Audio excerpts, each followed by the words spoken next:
Welcome to this tutorial. In this tutorial, we are going to take a look at how filters work within the Accounts application. The user can access the Filters option by clicking on the Filters button. Once open, the user can checklist the required filters from the displayed list and click on Apply Filters. The filters are applied and the accounts are retrieved based on the conditions specified.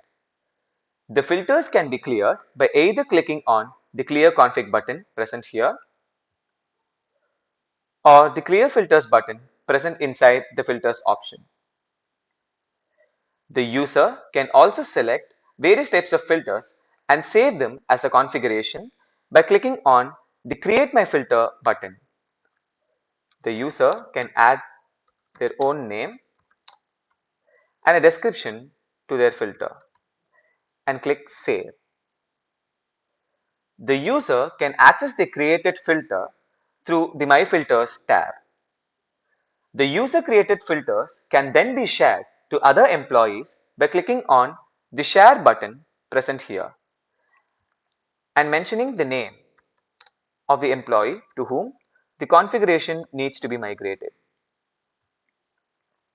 Once done, these filters are applied to the same person within the app.